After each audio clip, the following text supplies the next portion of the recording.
I have distributed some copies of this sheet. When I sent it to Millie, I gave her 2 sides, and she actually just produced the golden rules.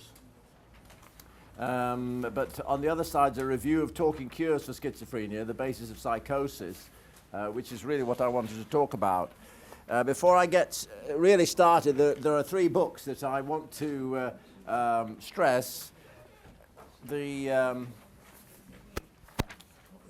The reference to this book, Mad in America, is given in number 2 of the Golden Rules at the end.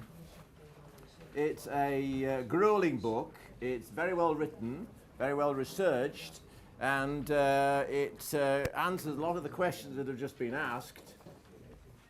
But you have to have a very stout heart to read it all the way through.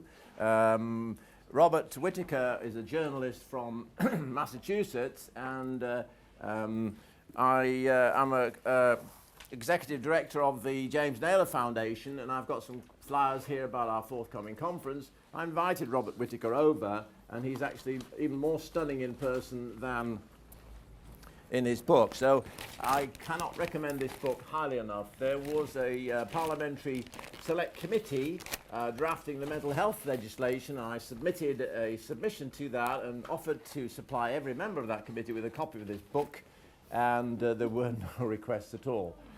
A revolution is required in psychiatry, and in the short time available to me, I want to... I just plugged my own books. There we go. I've got order forms for them, which I'll leave on the side. It's a very good book. Oh, thanks. The issue is a major paradigm shift. You will hear a lot today, and have heard a lot today, about the mechanics, about biochemistry, about genetics. You have not heard enough about the mind. When I was an undergraduate at Cambridge University, I studied a lot of philosophy, and one of the lunatic philosophers said, "Do other minds exist?" Now that was the level of philosophy then, and unfortunately that skepticism has seeped into psychology and then into psychiatry. We have minds. End of story. We use these minds to model a very complex social world.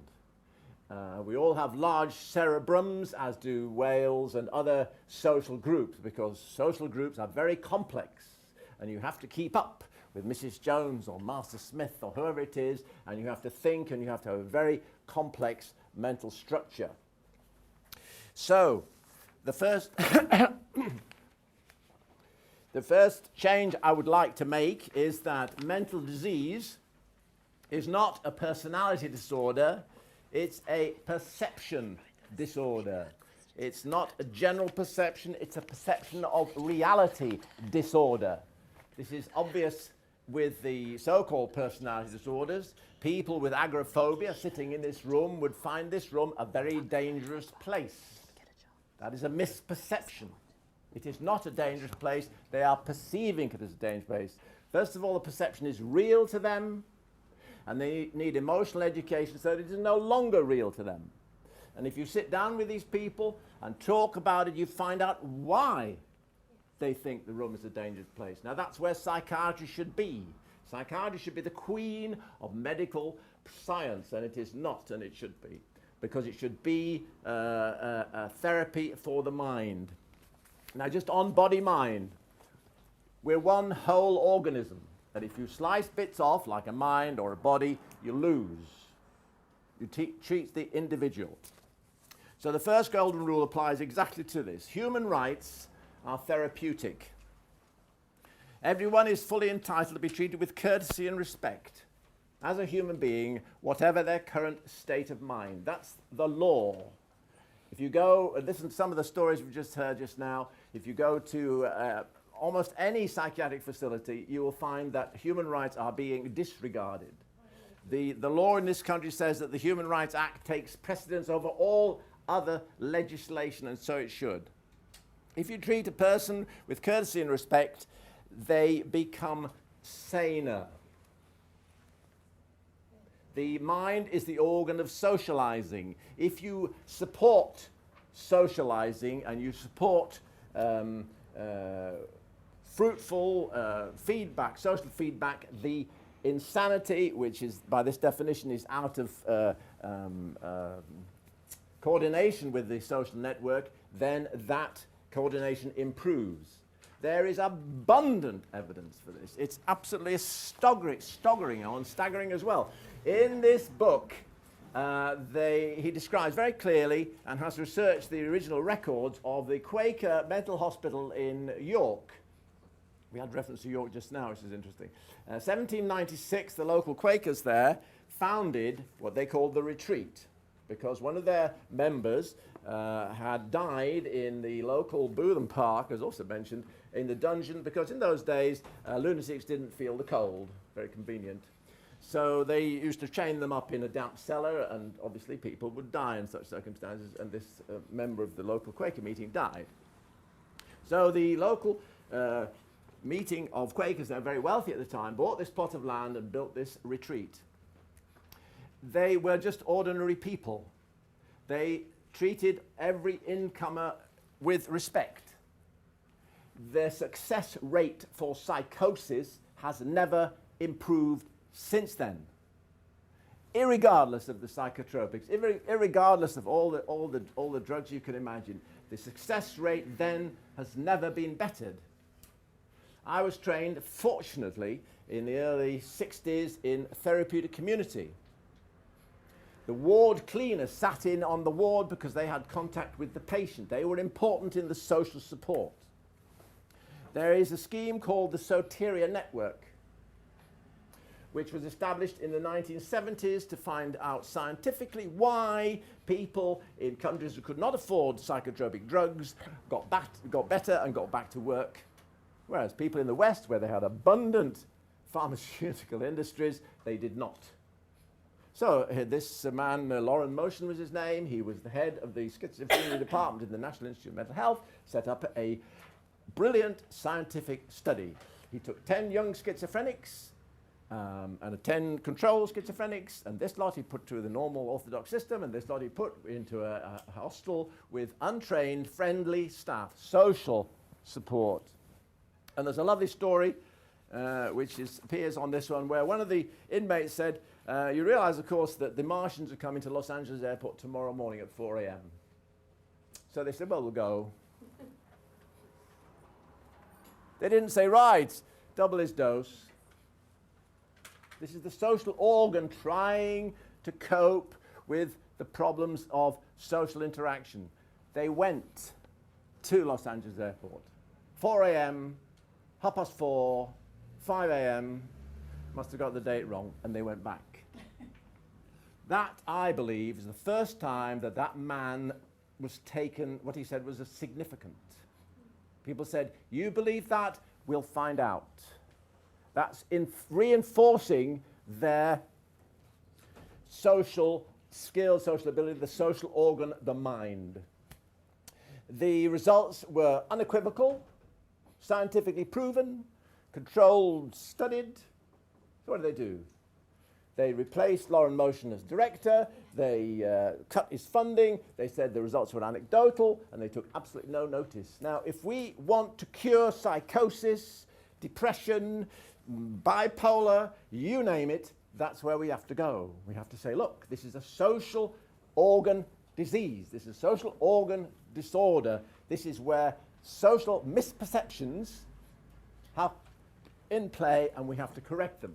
Now, my particular interest is in the long-term effects of childhood trauma, childhood abuse, childhood terror. And I have oodles of video of adults reacting as if they're small. In fact, one of the little experiments I was going to do, I'm going to have to decide against, is to show people in this room what it's like to be psychotic. And I was going to stand up on this chair and look down on you all, because this is the view of the infant. All these enormous people, 3 times their size, 50 times stronger, are in charge of their survival. The infants know that. Something goes wrong, mum dies, dad abuses them, whatever it is, something goes wrong, and they need immediate support. Now, if they don't get that support, they shut the lid on the box. They get an adult life, and they are still 2 years old in their minds. Now, I keep telling myself this because they don't look that, they deny it, and it's, I would say something about denial in this sheet. But that's the key. Have I got 10 minutes? I'll give you another 10. Keep going, Mark. Good job. It's absolutely critical, this. I escaped, right? Our friend at the back, poor old David, was crushed by the political machine. I escaped, in a way. I was a consultant psychiatrist in 6 consultant psychiatric posts, and I was evicted. Not because I was drunk, not because I was an absentee, but because I was successful. I worked in Parkhurst Prison for 5 years on psychopaths. These people are, have no morals, they're incurable, they are the dregs. I went in there with a very clear model of the long-term effects of child abuse. A child is growing up, something dreadful happens, they shut the lid on the box. It's called denial. What else can the child do? The child can't say, look, stop beating me, Dad. Stop threatening to kill me, Dad, because they're small and the people around are big. And you need to get a grasp of that to understand what needs to change. You need to empower these people. Big people who are powerful are friendly because they've learnt the opposite. Over a period of 5 years, we had tremendous scientific, objective proof of success. This was a special unit for extraordinarily violent individuals right across the UK, up from Petershead in Scotland. There were 20 alarm bells every year. You ring an alarm bell when you're hit, you see somebody hit, or you're getting bored, so you ring an alarm bell. The last 3 years, there were no alarm bells. That's a unique record in the entire global prison system. There's a maximum security wing, a particularly dangerous, violent, unstable maximum security wing, and there were no alarm bells. And the inmates told the prison's inspector that there were no alarm bells. So what do? They closed the unit. Now that's the kind of politics you're up against. If they hadn't closed the unit, I'd still be there, because it was enormously encouraging work. These people would come in and I would say, you're frozen at 2.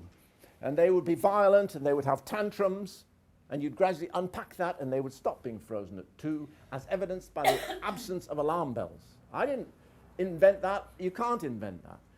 The number of assaults, there was, I can't remember the figures exactly now, but in the last 2 years there was 1 assault, whereas previously there was 1 every 6 weeks. Why? Because they'd grown up.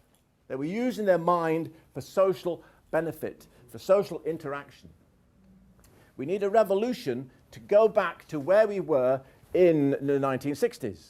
The DSM-4 is this big, the DSM-5 will be this big, and it's garbage. There's only one thing in the DSM which is any good, which is PTSD, which is a reactive condition.